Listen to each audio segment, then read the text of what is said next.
IPL 2025 का तीसरा मुकाबला 5-5 बार की चैंपियंस चेन्नई सुपर किंग्स और मुंबई इंडियंस के बीच खेला जाएगा। जाहिर तौर पर यह इस आईपीएल के सबसे बड़े मुकाबलों में से एक होगा, क्योंकि सभी को देखने को मिलेगा एल क्लासिको।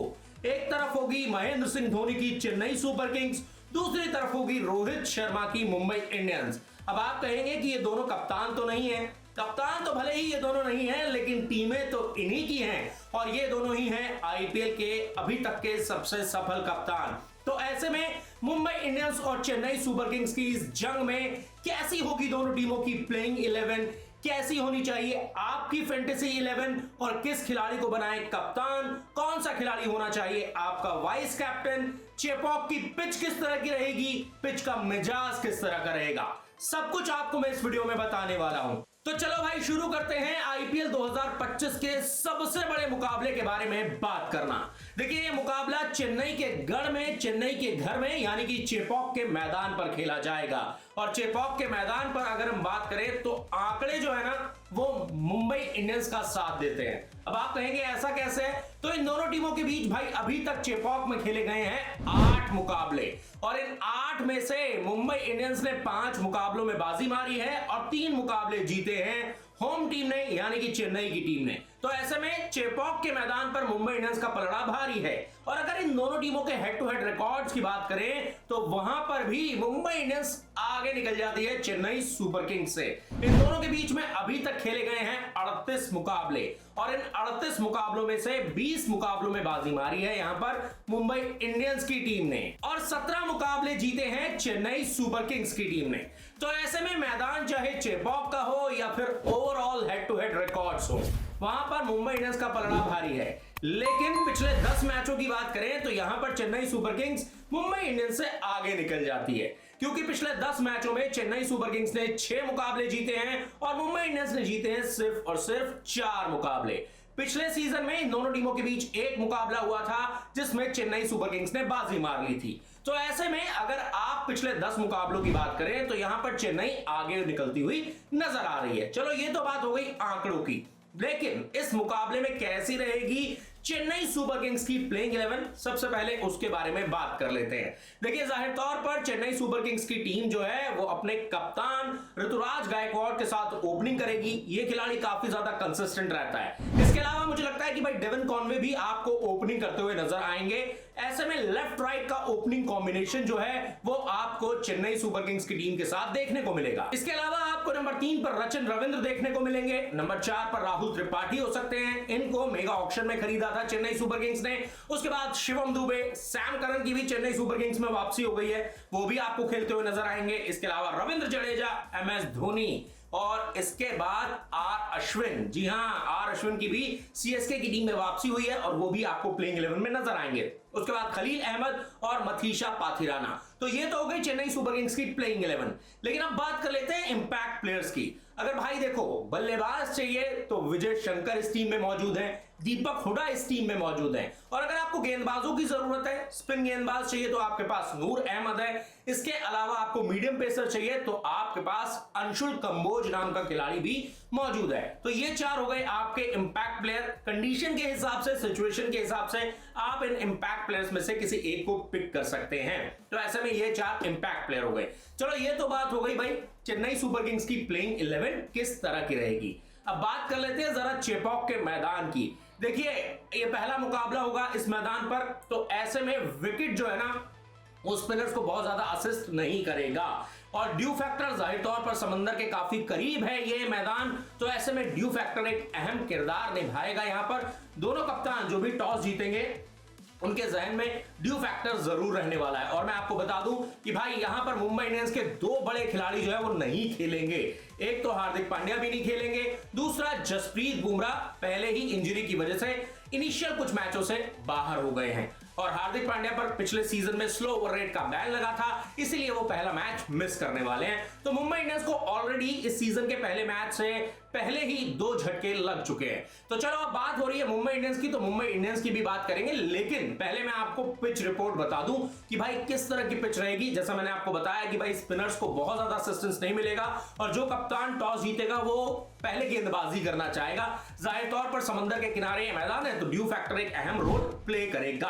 हालांकि इस बार आईपीएल गवर्निंग काउंसिल ने एक बड़ा अच्छा नियम निकाला है कि आप जब गेंदबाजी कर रहे हो, स्पेशली अंडर लाइट्स गेंदबाजी कर रहे हो, तो आप 2 गेंदों का इस्तेमाल कर सकते हैं। 11 ओवर के बाद आप दूसरी गेंद ले सकते हैं। वो नई गेंद नहीं होगी, वो आपको रफ गेंद मिलेगी। तो ऐसे में आपके स्पिनर्स का जो इंपैक्ट है वो कम नहीं होगा। लेकिन अब देखना होगा यहां पर जिस तरीके से मैच चलेगा, और मुझे जाहिर तौर पर यही लगता है कि जो भी टीम टॉस जीतेगी वो कहेगी भाई हम तो पहले गेंदबाजी ही करेंगे, आप जो मर्जी कर लो। ड्यू आता है तो गेंद गीला होता है, साबुन की टिकिया बन जाती है और बैटिंग कंपैरेटिवली इजी हो जाती है।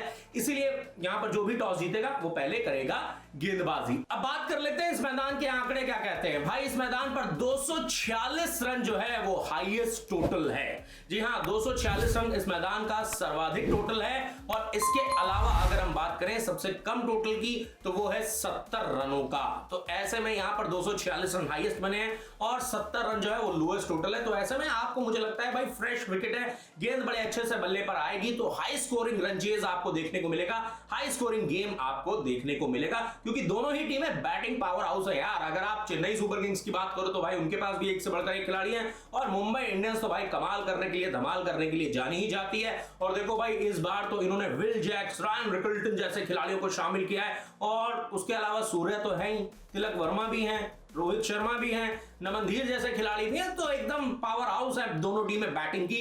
तो मजा आने वाला है इस मुकाबले में। चलो हमने चेन्नई की बात कर ली थी, पिच रिपोर्ट की बात कर ली, अब क्या बात करें, अब बात करते हैं मुंबई इंडियंस की। क्योंकि देखो इस टीम के लिए 2 सेटबैक है, हार्दिक पांड्या नहीं है, जसप्रीत बुमराह नहीं है, तो प्लेइंग 11 कैसे बनाएंगे। चलो ये भी आपको बता देते हैं कि कैसे बनेगी मुंबई इंडियंस की प्लेइंग 11। तो भाई देखो ओपन के लिए आएंगे रोहित शर्मा और रायन रिकल्टन। रोहित शर्मा अपने उसी अंदाज में खेलेंगे जिस तरीके से वो खेल रहे हैं इंटरनेशनल क्रिकेट में भी आएंगे, और डिस्ट्रॉयर का काम करने की यहां पर कोशिश करेंगे। तो इसीलिए रोहित शर्मा का रोल तो एकदम साफ है कि आओ और बल्ला भांजो, बड़े बड़े शॉट्स लगाओ, अपनी टीम को तेज शुरुआत दिलाओ।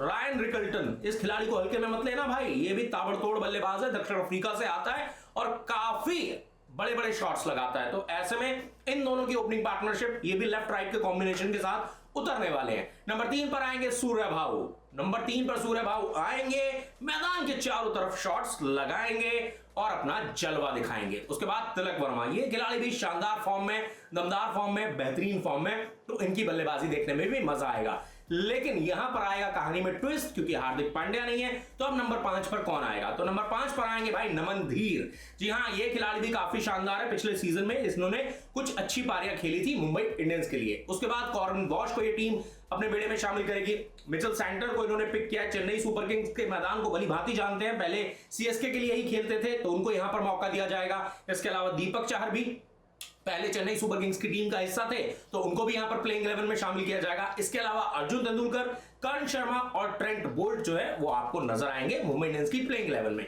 अब बात कर लेते हैं इंपैक्ट प्लेयर्स की। भाई विल जैक्स, रॉबिन मिन्स, राज अंगद बाबा और अश्विनी कुमार जो है वो इंपैक्ट प्लेयर हो सकते हैं। विल जैक्स बैटिंग में यूज हो सकते हैं, रॉबिन मिन्स भी बल्लेबाजी में यूज हो सकते हैं अगर भारतीय खिलाड़ी चाहिए तो। इसके अलावा राज अंगद बाबा ये ऑलराउंडर खिलाड़ी हैं, इन्होंने अंडर 19 वर्ल्ड कप में काफी शानदार प्रदर्शन किया था भारत के लिए, तो ऐसे में इनको भी इसीलिए पिक किया मुंबई इंडियंस ने। उसके अलावा अश्विनी कुमार, ये खिलाड़ी अपनी धार और रफ्तार के लिए जाना जाता है, डोमेस्टिक क्रिकेट में इनका काफी शानदार रिकॉर्ड है, तो ये खिलाड़ी जो है बतौर इंपैक्ट प्लेयर यूज हो सकते हैं। तो भाई हमने ये बात तो कर ली कि चेन्नई सुपर किंग्स की प्लेइंग 11 कैसी होगी, पिच कैसी होगी, मुंबई इंडियंस की प्लेइंग 11 कैसी होगी। अब बात कर लेते हैं आपकी फैंटेसी 11 की, क्योंकि इतने सारे धांसू खिलाड़ियों में से 11 खिलाड़ी को कौन से होंगे जो आपकी टीम का हिस्सा बनेंगे, ये भी आपके लिए जानना बेहद जरूरी है। तो चलो भाई पहले बात कर लेते हैं विकेट कीपर्स की। तो देखो रायन रिकल्टन को तो जरूर ले लेना भाई, जैसे मैंने आपको बताया बड़े बड़े शॉट्स लगाता है बंदा और मैदान के बाहर फेंक देता है गेंद को। तो दूसरा विकेट कीपर कौन होना चाहिए आपका, वो हो सकते हैं आपके डेविन कॉनवे। भले ही वो विकेट कीपिंग नहीं करेंगे लेकिन वो बतौर बल्लेबाज खेल सकते हैं, तो ऐसे में आप उनको विकेट कीपर की कैटेगरी में पिक कर सकते हैं। अब बात कर लेते हैं बैटर्स की, तो ऋतुराज गायकवाड़ को तो जरूर ले लेना भाई, रोहित शर्मा को भी जरूर ले लेना, क्योंकि दोनों ओपनिंग करने आएंगे, ताबड़तोड़ अंदाज में रन बनाएंगे। और रोहित शर्मा तो यार आप जानते हो किस फॉर्म में है, और ऋतुराज का रिकॉर्ड भी आप जानते हो, क्या शानदार खिलाड़ी है, कितने कंसिस्टेंसी के साथ जो है वो बैटिंग करते हैं। इसके अलावा तीसरा जो है वो सूर्य कुमार यादव। सूर्य भाव रात में चमकता है सूर्य, तो इसीलिए इस खिलाड़ी को जरूर रखना अपनी टीम में। उसके बाद बात कर लेते हैं ऑलराउंडर्स की। तो यहां पर देखो 2 ऑलराउंडर है, स्पिन ऑलराउंडर, क्योंकि जिस तरीके से इनका प्रदर्शन रहा है ना, तो आपको इनको पिक करना चाहिए। रचिन रविंद्र बैटिंग में भी कंट्रीब्यूट करेंगे, गेंदबाजी में भी कंट्रीब्यूट करेंगे, क्योंकि चेन्नई का विकेट है भाई। उसके बाद रविंद्र जडेजा, ये खिलाड़ी तो भाई बैटिंग और गेंदबाजी दोनों से धमाल मचा सकता है, तो इसको जरूर रखना। और कुछ नहीं मिला तो फील्डिंग में रन आउट कर दिया तो वहां पर भी आपको पॉइंट्स दे देगा, इसीलिए जड्डू को तो भाई जरूर पिक करना, जड्डू को बिल्कुल भी मत छोड़ना। अब बात कर लेते हैं गेंदबाजों की। तो मथीशा पाथिराना ये डेथ ओवर्स में आएंगे और मुंबई इंडियंस के पसीने छुड़ाएंगे। उसके अलावा ट्रेंट बोल्ट को आप अपनी टीम में जरूर रखिएगा भाई, ये नई गेंद से धमाल मचाएगा बंदा मुंबई इंडियंस के लिए। उसके बाद मिचेल सैंटनर, भाई शानदार फॉर्म में ये बंदा, चाहे आप चैंपियंस ट्रॉफी देख लो, उससे पहले जब न्यूजीलैंड की टीम भारत आई थी तो ये भारतीय कंडीशंस को काफी अच्छे से जानते हैं, काफी शानदार तरीके से ये समझते हैं कि किस तरीके से गेंदबाजी करनी है सब कॉन्टिनेंट में। तो ऐसे में मिचेल सैंटनर आपकी टीम में जरूर होने चाहिए। इसके अलावा रविचंद्रन अश्विन को तो लेना ही है भाई। अब वो बंदा चेपॉक में खेल रहा है, अपने होम ग्राउंड में खेल रहा है, जहां पर पला बड़ा है, उस पिच को तो काफी अच्छे से जानता है, तो रविचंद्रन अश्विन को जरूर रखिएगा। तो ये होनी चाहिए आपकी फैंटेसी 11। तो चलो भाई अब बात कर लेते हैं कि कौन होना चाहिए आपका कैप्टन और वाइस कैप्टन। तो मुझे लगता है भाई पहले वाइस कैप्टन की बात कर लेते हैं। वाइस कैप्टन तो आप सूर्य कुमार यादव को बना लो, क्योंकि भाई जिस अंदाज में ये बंदा बैटिंग करता है, और मुझे लगता है कि पहले मैच में तो ये कप्तानी भी करेंगे, तो तोड़फोड़ अंदाज में बैटिंग करते हुए आपको नजर आएंगे। तो ऐसे में वाइस कैप्टन होने चाहिए आपके सूर्य कुमार यादव। अब बात कर लेते हैं कप्तान की। तो कप्तान कौन रहना चाहिए ये भी आपके लिए जानना बेहद जरूरी है। तो कप्तान बना लो भैया ऋतुराज गायकवाड़ को। मैं इसलिए बोल रहा हूं कि ये खिलाड़ी ना बड़ी ही कंसिस्टेंसी के साथ बैटिंग करता है और बड़े स्कोर बनाता है। एक बार सेट हो जाता है तो फिर बड़े स्कोर बनाता है। और देखो अभी तो फ्रेश विकेट्स हैं, क्योंकि इन पिचेस पर मैचेस खेले नहीं गए हैं, तो यहां पर गेंद बड़े अच्छे से बल्ले पर आएगी और तेजी से मैदान के बाहर जाएगी। तो ऐसे में आप ऋतुराज गायकवाड़ को अपना कैप्टन बना सकते हैं और सूर्य कुमार यादव हो सकते हैं आपके वाइस कैप्टन। तो भाई देखो इस मैच के बारे में मैंने आपको सब कुछ बता दिया है। कप्तान कौन होना चाहिए, वाइस कैप्टन कौन होना चाहिए, फैंटेसी 11 कैसी होनी चाहिए, दोनों टीमों की प्लेइंग 11 कैसी रहने वाली है,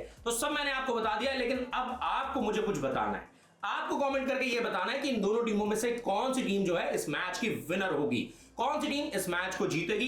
कमेंट करके अपनी राय हमें जरूर बताएं। और मुझे पूरी उम्मीद है कि भाई आपको ये वीडियो काफी ज्यादा पसंद आया होगा। तो इस वीडियो को फैला दो, शेयर कर दो अपने दोस्तों के साथ। अगर आप चेन्नई के फैन हो तब भी फैला दो, मुंबई इंडियंस के फैन हो तब भी फैला दो, और आईपीएल के फैन हो तो भाई फैला ही दो। तो ऐसे में इस वीडियो को ज्यादा से ज्यादा शेयर कर दीजिए। मेरे YouTube channel Pradeep cricket info को सब्सक्राइब कर लीजिए, लाइक कर लीजिए, नोटिफिकेशन की घंटी दबा दीजिए, और उसके साथ ही साथ मेरे फेसबुक पेज प्रदीप सहगल को भी लाइक और फॉलो करना ना भूलें। तो आज के इस वीडियो में इतना ही, मुझे दीजिए इजाजत।